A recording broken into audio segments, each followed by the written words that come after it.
महाराष्ट्र राज्य Bharat scouts and guides ही संस्थेवर जर बघितलं तर गेल्या काही दिवसांपासून पदाधिकारी असतील व क्रीडा विभाग यांच्यामध्ये मोठा संघर्ष पाहायला मिळत आहे।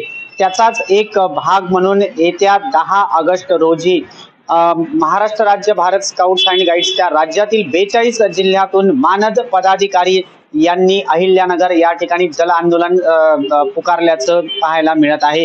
नेमकं या आंदोलनामागचं जर कारण बघितलं तर गेल्या 2019 पासून महाराष्ट्र राज्य भारत स्काउट अँड गाईड्स या धर्मदाय आयुक्त संस्थेकडे असलेल्या नोंदणीकृत संस्थेवर क्रीडा विभागाची सुरू असलेली मनमानी कुठेतरी थांबवावी आणि या क्रीडा विभागाच्या गुलामगिरीतून आम्हाला स्वातंत्र्य मिळावं याकरिता महाराष्ट्र राज्य भारत स्काउट्स अँड गाईड्सच्या 42 जिल्ह्यातील पदाधिकारी येत्या 10 ऑगस्ट रोजी अहिल्यानगर या ठिकाणी जल आंदोलन स्वीकारणार आहेत।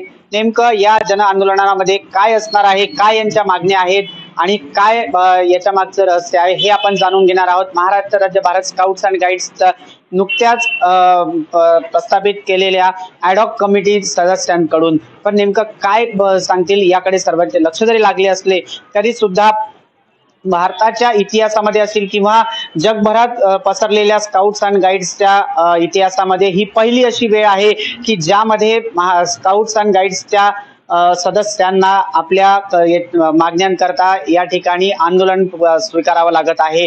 नव्हेच तर भारतातले सुद्धा जे राज्य आहेत इतर राज्यांपैकी महाराष्ट्र हे असं पहिलं राज्य असेल की ज्यामध्ये स्काउट्स आणि गाईड्सचे सदस्य युनिफॉर्मधारी सदस्य म्हणजेच गणवेशधारी सदस्य जन आंदोलन करणार आहेत आणि याकडे यांच्या आंदोलनाकडे प्रशासन काय दखल घेते याकडे सर्वांचे लक्ष लागलेले आहेत। माझ्यासोबत आहेत ॲडहॉक कमिटीचे सदस्य विशाल पाटील, यांच्यासोबत आपण जाणून घेणार आहोत की नेमकं यामागचं जन आंदोलनाचा पवित्रा कशा प्रकारे असेल आणि काय याच्यामध्ये मागण्या असतील ते।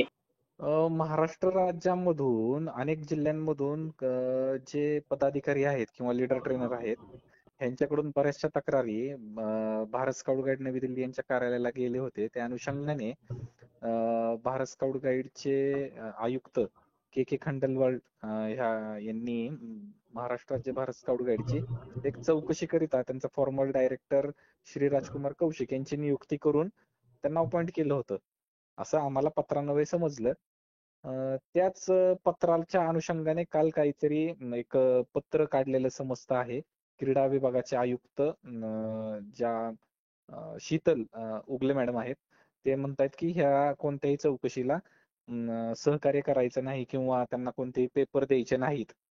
वास्तविक पाहता ह्या बातम्या आम्हाला सोशल मीडियाच्या माध्यमातूनच समजतायत, परंतु वास्तविक परिस्थिती जर बघितली तर भारत स्काउट गाईड यांच्या उपविधीनुसारच महाराष्ट्र राज्य भारत स्काउट गाईड ची स्थापना 1953 मध्ये झाली आहे। ही वास्तविक परिस्थिती असताना माहित नाही हे का अशा गोष्टी होत आहेत आणि विद्यार्थ्यांच्या सर्वांगीण विकासासाठी चळवळ करणाऱ्यांमध्ये ह्या अशा गोष्टी उभा राहिल्यात आम्हाला पण आश्चर्यकारक आहेत सगळ्या गोष्टी।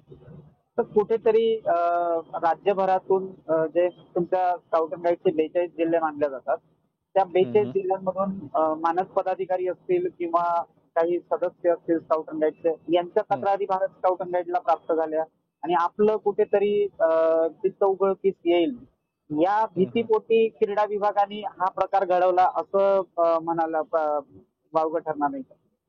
हा ह्या सगळ्या गोष्टी बरोबर म्हणजे तुम्ही म्हणताय तसं आहे की 42 जिल्ह्यातल्या पदाधिकारी लोकांनी आज महाराष्ट्र राज्य स्काउट मध्ये होत असलेल्या अनागोंदी कारभार ह्याच्या विरोधात भारत स्काउट गाईडकडे तक्रारी केल्या। तदनंतरच भारत स्काउट गाईडनी हे पाऊल उचललं की इथं इन्क्वायरी ठेवली पाहिजे आणि इन्क्वायरी झाल्यानंतर त्यात पश्चात जो रिपोर्ट येईल त्याच्यावरती भारत स्काउट गाईड त्याच्यावरती निर्णय घेईल असं एकंदरीत परिस्थिती असताना आज काल अचानकच कळलं की एखाद्या दिल्लीच्या इन्क्वायरीला सहकार्यच करायचं नाही।